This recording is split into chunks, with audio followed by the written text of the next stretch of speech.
आज जितने भी हमारे प्रवासी मजदूर आ रहे हैं, उसको आप भी सोशल मीडिया के जरिए, टीवी के जरिए आप देखते होंगे, सही से खाने पीने का कोई भी व्यवस्था नहीं है। कहीं ना कहीं सरकार यहाँ पे लाचार साबित हो रहा है, सरकार व्यवस्था नहीं कर पा रहे हैं। और वो कौन है? वो आपके और हमारे भाई है, कोई प्लेन में उड़ने वाला व्यक्ति नहीं है।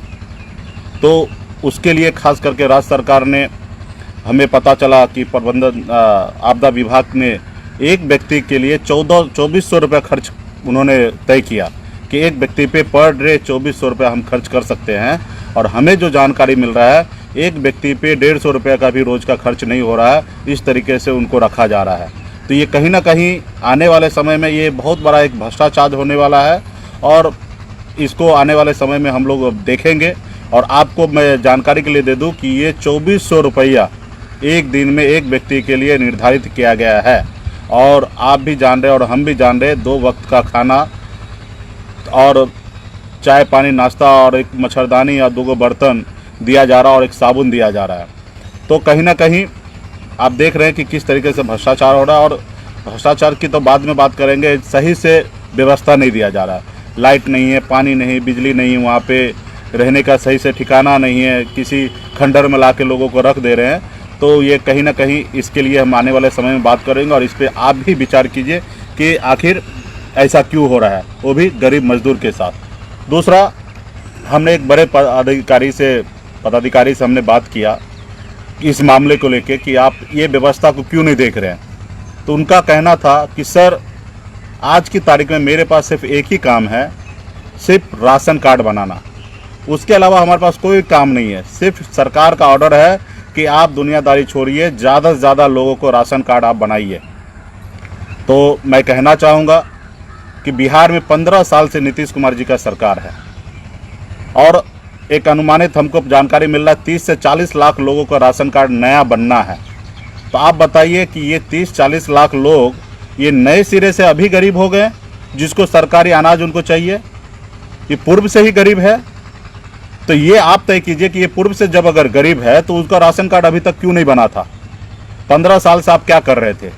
ये सवाल हम आपसे उठा रहे हैं कि 15 साल आप सत्ता में रहे, आपने 15 साल पूर्व में ही राशन कार्ड क्यों नहीं बनाया?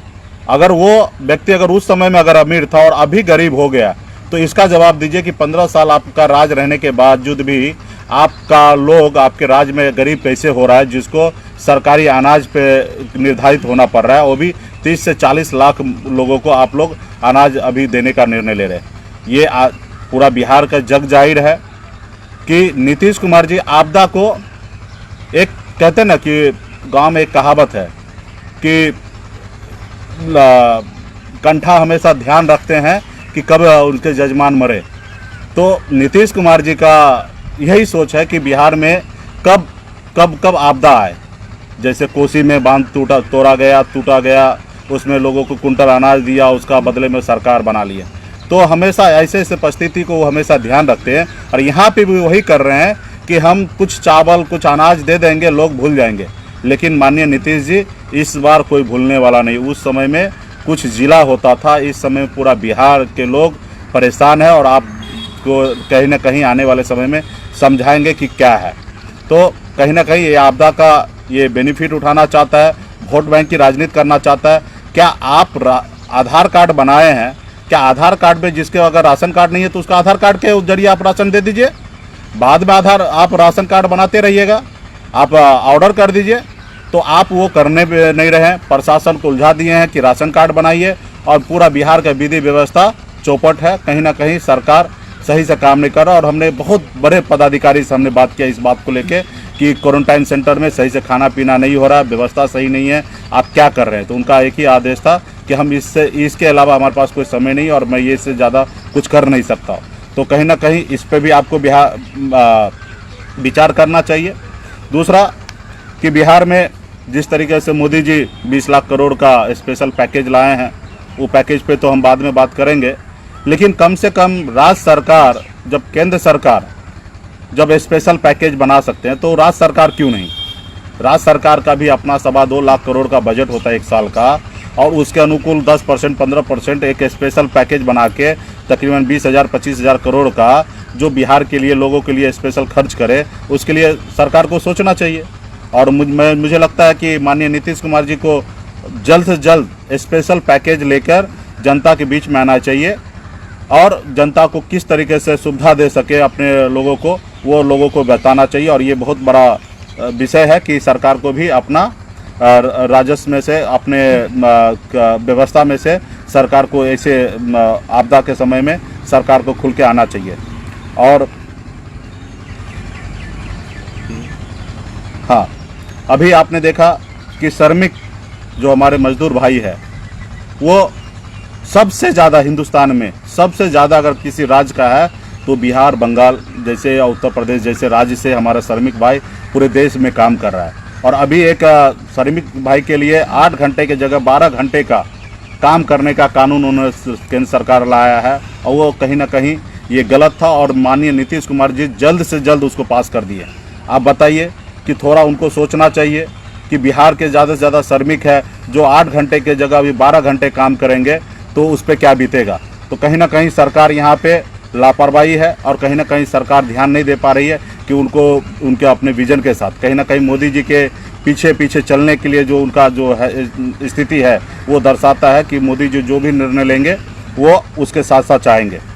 उसी तरीके से हमने आपको क्वारंटाइन के बारे में बताया कि 2400 रुपया खर्च है और वहाँ पे मुझे नहीं लगता 200 रुपये का भी काम हो रहा है।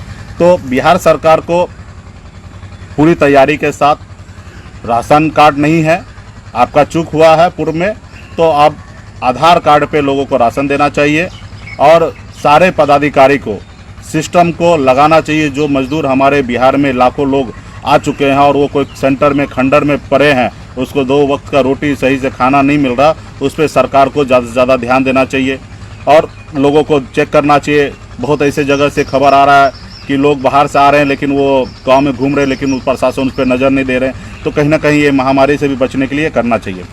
उसके बाद मैं कांग्रेस पार्टी के राष्ट्रीय अध्यक्ष मैडम सोनिया गांधी जी को मैं धन्यवाद देना चाहूँगा, क्योंकि उन्होंने विपक्ष का भूमिका उन्होंने निभाया। हमारे जो मजदूर भाई जो बिहार आ रहे थे, सरकार के जो ट्रेन चलाएं, उसमें आपको देखे, आपने टीवी पे, सोशल मीडिया के जरिए हम लोगों ने कई बार उठाया कि उन्होंने टिकट का किराया पैसा वसूला जा रहा था, वो भी सिंगल नहीं डबल। जो चालू का टिकट होता है 300 रुपया, तो वहाँ 700 रुपया लिया जा रहा था प्रीमियम रेट। तो कहीं ना कहीं विपक्ष ने अपना भूमिका सही निभाया। जैसे कांग्रेस पार्टी की तरफ से ऐलान हुआ कि पूरे देश का श्रमिक को किराया कांग्रेस पार्टी के द्वारा दिया जाएगा, उसी तरीके से केंद्र सरकार हड़कंप में आया और कहीं ना कहीं केंद्र सरकार फ्री करने का कोशिश किया, लिपापोती करने का काम किया। लेकिन ये अगर क्रेडिट अगर किसी को जा सकता है कि श्रमिक को लाने में और उसको किराया नहीं लगे, तो वो सिर्फ कांग्रेस पार्टी के राष्ट्रीय अध्यक्ष मैडम सोनिया गांधी जी का होगा और विपक्ष का होगा। हमने भी आवाज़ उठाया था कि किराया क्यों लिया जा रहा है। हमने भी सरकार को ऑफ़र किया कि अगर सरकार आप अगर सक्षम नहीं है तो 200 बस देने के लिए हम भी तैयार हैं। हज़ारों लोगों के अकाउंट में हमने सहयोग हमने किया पहले ही, सबको जहाँ पे जो ज़रूरतमंद था उनको हम लोग मदद काफ़ी हमने किया है। तो ये आपने देख लिया कि किस तरीके से ये हुआ। और कहने के लिए डबल इंजन की सरकार है, डबल इंजन की सरकार है। आप बताइए कि मोदी जी, देश एक है, राष्ट्र एक है, वहाँ पे डबल और सिंगल इंजन की बात करते हैं। मोदी जी जब भी आते हैं, जो वो निर्णय लेते हैं उसका पूरा देश उनका मानते हैं और वो हमेशा डबल इंजन की बात करते हैं। क्या बिहार को डबल इंजन का क्या फ़ायदा है, थोड़ा हमें बताएं नीतीश जी और मोदी जी भी, कि बिहार को क्या आपने फ़ायदा हुआ। और आपसे हाँ, एक मैं खास करके मैं आप जो सोशल मीडिया पे आप सब हमारे साथी जो उपलब्ध हैं, मैं उनसे आपसे सवाल करना चाहता हूं कि जब देश हमारा एक है, संविधान हमारा एक है, तो मोदी जी जहां पे भी श्रमिक भाई थे, क्या उनको आके संबोधित नहीं करना चाहिए राष्ट्र को नाम की? जहाँ पे भी हमारे डीलर है, जहाँ श्रमिक है, वहाँ पे उनको आधार कार्ड पे उनको राशन मुहैया कराना चाहिए। आप एक राशन नहीं मुहैया करा सकते हैं, आप उनको सही से गाड़ी देके घर तक उनको नहीं पहुँचा सकते हैं, और आप बड़ी बड़ी बात करते 20 लाख करोड़ का। 20 लाख करोड़ किसके लिए है, मैं उसके लिए बाद में आऊँगा। लेकिन मैं कहना चाहूँगा कि सरकार के पास विज़न कहाँ है। जब हमारा मजदूर भाई भूखा मर रहा था, दूसरे प्रदेशों में फंसा था, महाराष्ट्र में, गुजरात में, या आंध्र प्रदेश में, या दिल्ली में, या गोवा में, अन्य राज्य में फंसा था, क्या वहाँ एक आदेश जारी नहीं कर सकता था? ये कितना बड़ा आदेश था? 2 से 3 करोड़ लोगों का बीच का बात था कि अगर बिहार के लोग अगर बंगाल में रह रहा है, या दिल्ली में रह रहा है, या कलकत्ता में रह रहा है, या महाराष्ट्र में रहा है, तो उसका आधार कार्ड के जरिए उनको राशन मुहैया करा देता। आज इतना पैनिक नहीं होता और इसके लिए बहुत ज़्यादा खर्च नहीं होता, 200-400 करोड़ रुपया में ये काम हो जाता। लेकिन कहीं ना कहीं सरकार के पास विजन नहीं था कि उन्होंने राशन हमारे श्रमिक भाई को उन्होंने उपलब्ध नहीं कराया। तो ये कहीं ना कहीं ये सरकार का सबसे बड़ा फेलियर रहा। हाँ, हमेशा मैंने सुना है कि आपने सभा में हमेशा जनता से आपने पूछा, क्या चप्पल पहनने वाले व्यक्ति हवाई जहाज़ से नहीं उड़ सकता है? और आज क्या हुआ? ये मेरे पास एक फ़ोटो भी आपको दिख रहा है, आप देखिए ये फ़ोटो, कैसे लोग रोड पे चल के उतर रहा है। वो ये हवाई चप्पल वाला है, और ये हवाई चप्पल वाले को आपने रोड पे मरने के लिए छोड़ दिया, ट्रेन में कट के मर गया, बस ट्रक के नीचे कुचल के मर गया, लेकिन आपने इसके बारे में बात भी नहीं किया। और ये देखिए, आपके जूता पहनने वाले को विदेश से आप ला रहे हैं, ये विदेश से आप ला रहे हैं जूता पहनने वाले को, और एक रिकॉर्ड बना रहे हैं। आप बताइए, इस समय में रिकॉर्ड बनाने की ज़रूरी है कि अगर यूपीए की सरकार अगर 1,70,000 लोगों को खाड़ी देश से अगर लाए हैं, तो हमारी सरकार 1,80,000 लोगों को लाएंगे। ये रिकॉर्ड बनाने का समय है? मोदी जी थोड़ा सोचिए, इस पर विचार कीजिए। आपने ही कहा था हवाई चप्पल पहनने वाले व्यक्ति को हवाई जहाज से आने का क्या हक नहीं है? निश्चित तौर पे हक है। लेकिन आज क्या हुआ? आज उनसे के बारे में बात भी नहीं किए। ये एक तस्वीर, ये श्रमिक भाई का चुनाव के समय में आपने पैर धोया, आप दुनिया को दिखाया कि हम श्रमिक को कितना चाहते हैं, और ये आपने पैर धोया। और आज जब ट्रेन में कट के या ट्रक के नीचे कुचल के बिहारी या मजदूर भाई मर रहा है, तो आपने एक बार भी उसके बारे में जिक्र किया? आपने राष्ट्र के बारे में संबोधित किया, लेकिन कभी श्रमिक भाई के बारे में बात किया कि हमारे श्रमिक भाई रोड पे कुचल के मर रहा, आप घर पे रहिए, मैं मुहैया कराता हूँ? आपके बिहार में, भारत में हजारों प्लेन है, आप प्लेन से पहुँचाते हैं। ट्रेन आपके पास कहने के लिए कह रहे हैं कि हमारे पास 300 ट्रेन हम एक दिन में चला सकते हैं, तो भाई क्यों नहीं चला रहे हैं? हजारों का हजार लोग आज भी फ़ोन कर रहे हैं, लाखों लोग अभी भी दूसरे राज्य में फंसा हुआ और आज भी चल रहा है। और आपका ये ड्रामा 15 दिन से चल रहा कि आपने ट्रेन भी चालू कर दिया 1 तारीख से। आज 14 तारीख है, आज 14 दिन हो गया, 2 सप्ताह हो गया, अभी तक आप 300 ट्रेन क्यों नहीं चालू कर रहे हैं? पर डे 300 ट्रेन चालू करना चाहिए। आपको रोका किसने? आज भी, कल का भी रिपोर्ट है कि लोग चल के आ रहा है। तो कहीं ना कहीं मोदी जी, आप इस पे ऊपर जवाब दीजिए कि जनता को आप इस तरीके से गुमराह कैसे कर सकते हैं। उसके बाद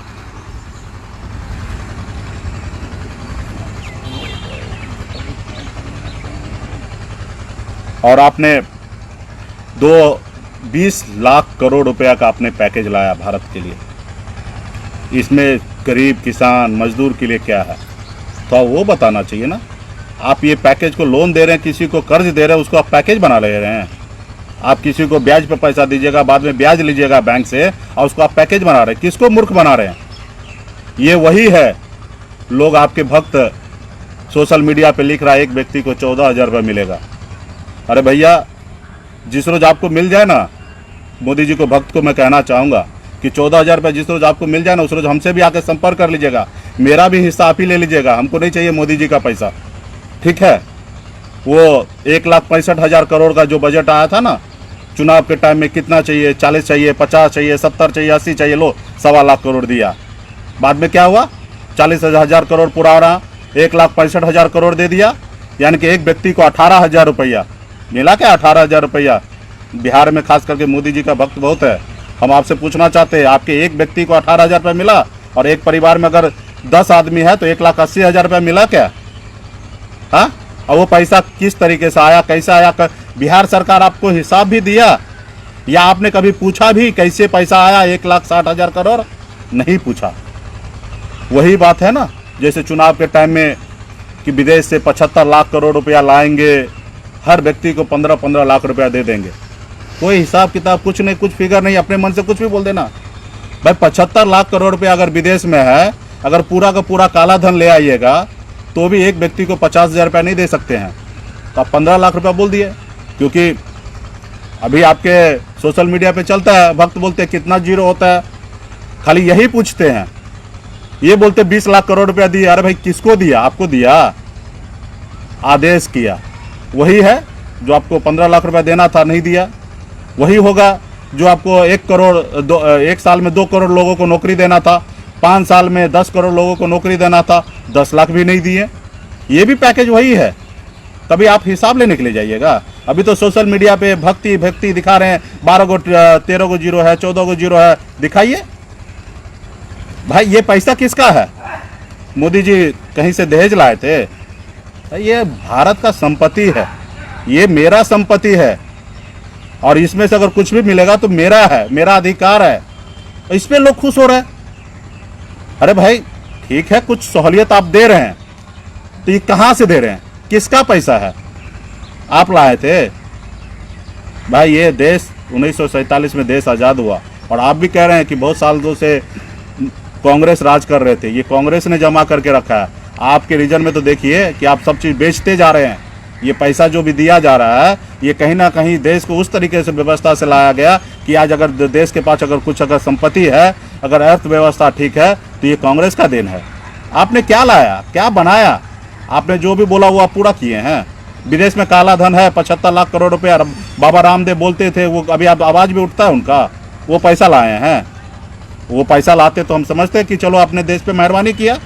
आज देश को कुछ सहूलियत आप दीजिएगा। मानते हैं कि ये स्पेशल पैकेज में 20 लाख करोड़ में कुछ लोगों, गरीब लोगों का फ़ायदा होगा। ऐसा बात नहीं है कि हवा हवाई है, कुछ लोगों का फ़ायदा होगा, 4 लाख 5 लाख करोड़ रुपये का फ़ायदा होगा, लेकिन ये देश का संपत्ति है।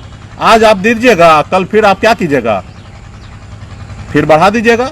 रेवेन्यू 5% की जगह 6% कर दीजिएगा, जीएसटी 12% की जगह 17% कर दीजिएगा। तो ये पैसा तो वहीं से आप फिर से ले लीजिएगा। भाई ये पैसा तो गरीब किसान का है, जो कि अनाज आप 2000 रुपये कुंटल अभी खरीद रहे हैं, समय आने पे आप 1800 रुपया कर दीजिएगा। तो भाई यही करने से तो आपके पास भाई पैसा जाता है ना। आज इनकम टैक्स 33% आज लोगों को भरना है, 33 की जगह कल 35% कर दीजिएगा। तो भाई ये देश में जो भी संपत्ति है, ये देश के लोगों का है, और देश के लोगों ने आपको दिया है। तो ये देश पे आप किसी को अगर अभी समय में अगर आप किसी को दे रहे हैं, तो आप मेहरबानी तो नहीं कर रहे हैं ना। तो कहीं ना कहीं ये समझने की बात है। और इसके लेके सोशल मीडिया पे मैं देख रहा हूँ कि मुंह चुप क्यों है, कोई बोल क्यों नहीं रहा है। भैया मैं कुछ नहीं बोलना चाहता हूँ, मैं ये लाफड़ा में नहीं पड़ना चाहता हूँ, क्योंकि मैं देख रहा हूँ कि कुछ लोग अंधभक्त हो चुके हैं। ठीक है, गोबर खा के कोरोना भगाने के लिए सोचने लगे, तो अब ऐसे लोग से हम क्या जवाब दें? और हमारे तो मिशन है, हम मिशन के पीछे चल रहे हैं, हमारे तो मिशन के पीछे हम चल रहे हैं। हम ये सब उलझन में नहीं पड़ना चाहते हैं। आज भी मैं बोल रहा हूँ, कुछ हमारे भक्त को बहुत बुरा लगेगा, लेकिन मैं आपके हाथ जोड़ के माफ़ी चाहता हूँ कि थोड़ा सोचिए, हमारे बात को दिल पे मत लीजिएगा। मैं मोदी जी हमारे देश का प्रधानमंत्री मेरा भी है, सिर्फ आप ही का प्रधानमंत्री जी का सर झुकने नहीं देंगे, कभी भी नहीं। लेकिन रहा कि हम क्या लड़ाई लड़ रहे हैं, हम गरीब मजदूर किसान की लड़ाई लड़ रहे हैं, उनके हक अधिकार की बात कर रहे हैं। और ये हर व्यक्ति का जवाबदेही है, जो व्यक्ति संपन्न है वो गरीब मजदूर की बात करे। अपने लिए तो बेहतर है ही लोगों के पास, लेकिन उनके लिए आप सोचिए। तो इसलिए, और ख़ास करके मैं देख रहा हूँ सोशल मीडिया पे सब समझदार लोग हैं, खास करके मोदी जी का भक्त है ना, समझदार है। थोड़ा आत्मचिंतन कीजिए, सोचिए कि मोदी जी से भी चूक हो सकता है। हर किसी से होगा, कांग्रेस से भी हुआ होगा, और हुआ इसलिए तो सत्ता से बाहर है ना। आज आप आए हैं, आप बताइए मेरे को, जब एक देश है राष्ट्र के नाम पे संबोधित करते हैं, तो क्या आप ये संबोधित नहीं कर सकते थे? जितना भी श्रमिक भाई पूरे भारत में है, उसको आधार कार्ड पे जहाँ पे भी है वहाँ के जो डीलर है उनसे आप संपर्क कीजिए, और आपको वहाँ पे राशन मिल जाएगा आधार कार्ड की एंट्री करके। ये कितना बड़ा चूक है। तो आपके पास विजन नहीं है, आप तो रिकॉर्ड बनाने में है कि भाई विदेश से हम कैसे 2 लाख लोगों को ले आएंगे, बाद में हम कहेंगे कि सबसे बड़ा रेस्क्यू तो हमने किया है। भाई ये रेस्क्यू का समय नहीं है, खास करके रिकॉर्ड बनाने का समय नहीं है। तो कहीं ना कहीं अभी हमने एक पढ़ा कि अभी प्लेन भी चालू होने वाला है, उसमें लिखा है कि जो व्यक्ति जूता पहनने वाला है वही व्यक्ति प्लेन में चढ़ेंगे। अनिवार्य किए हैं, चप्पल पहनने वाला का अनिवार्य नहीं किए हैं। जूता पहनने वाला अनिवार्य किए हैं, तो मोदी जी उस पर भी ज़रा सोचिए। और रहा कि बहुत सारा बातें हैं, ये देश के समय में हम सब का फर्ज बनता है इस संकट से हम लोगों को लड़ना है। आज इसलिए तो हम हज़ारों लोगों के अकाउंट में पैसा दिए, हम आपका ही काम तो किए हैं भाई, ये जवाबदेही आपका था, लेकिन हमने अपना जवाबदेही समझ के हमने काम किया है और आगे भी करूँगा। मैं आपके ऊपर देश नहीं छोड़ सकता हूँ। हर व्यक्ति का जवाबदेही है कि देश को, लोगों को हमेशा मदद करने का। आपने स्वदेशी की बात किया, निश्चित तौर पर स्वदेशी होना चाहिए। ये आज से आवाज़ उठ रहा है, सैकड़ों साल से पहले से आवाज़ उठता है। कपड़ा जलाया जाता था विदेशी कपड़े को, आपने क्या किया है? आज ये 1.5 लाख रुपये का मोबाइल जो एप्पल का आता है ना विदेश से, इस पर 50,000 रुपये आपका कस्टम ड्यूटी होता है, और ये पैसे से आप देश को चलाते हैं। आप झूठ मूठ का नाटक कर, आप आना लाना बंद कर दीजिए ना। और विदेश से तो आप जब तक अप्रूवल नहीं दीजिएगा तो एगो चिड़िया तक नहीं आएंगे, एक सुई तक नहीं आएंगे। आप ही ला रहे हैं ना, आप मना कर दीजिए, स्वदेशी सब सामान यूज कीजिए, विदेश से मत लाइए। अभी जी रहा है ना, 2 महीना से लोग तो जी रहे हैं, ये बात आपने सही कहा। तो नौटंकी करना बंद कीजिए। मैं माफ़ी चाहूँगा कि लैंग्वेज में थोड़ा सा लग रहा है कि गलत है, तो इसको मैं सुधार कर लेता हूँ। ये सब करना बंद कीजिए और देश के बारे में सोचिए, देश के लिए, देश के हित में बारे में सोचिए। और रहा कि आपका 23 मिनट का हमने भाषण सुना, हमने आपका पहला भाषण हमने 2016 में हमने सुना था, जब नोटबंदी आपने किया था। उसके बाद मैं आपका भाषण सुनना बंद कर दिया, क्योंकि मुझे समझ में आता है कि आप ऐसे बोलते हैं और हमको उचित नहीं लगता आपका सुनने का। हम इससे अच्छा बहुत सारा दूसरे सोशल मीडिया पे सुनते, लेकिन आपको नहीं सुनते। लेकिन हम ये आपका संबोधित हमने ज़रूर सुना। 33 मिनट हमने समय बिताया और उसमें सिर्फ 3 मिनट काम का बात आपने रखा। 30 मिनट आपने ऐसे बात रख दिया। आपने 20 लाख करोड़ का बजट पैकेज के बारे में वित्त मंत्री बताएंगे, लॉकडाउन 4 वित्त मंत्री अधिकारी बताएंगे, और आपने 3 मिनट का अपना बात रखा सही जरूरी का। स्वदेशी की बात होगा, समय आने पे कीजिएगा, सारा चीज़ कीजिएगा। आज उसकी उचित नहीं है। आज तो आपको ये जवाब देना चाहिए था कि आपके भाई ट्रेन में कट के मर गया, उसके परिवार को आप, और उसके बारे में बोलना चाहिए था। अभी ट्रक से कुचल के मर गया, उसके बारे में बोलना चाहिए था। लेकिन हमें 33 मिनट में 3 मिनट समझ में आया कि सही आपका बात था, और आपका बाकी हमको समझ में नहीं आया कि आपने क्या क्या बोल के गया। तो इसलिए साथियों, हम अभी ये सब में उलझना नहीं चाहते हैं, ना ही ज़्यादा हम बोलना चाहते हैं। हम बोलेंगे, समय आएगा। अभी हम बहुत रखे हैं मसाला, अभी हम नहीं बोलेंगे। हम समय आएगा जब आप डबल इंजन की बात करते हैं ना, देश को बांटने की बात करते हैं ना, तो हम तभी बात करेंगे।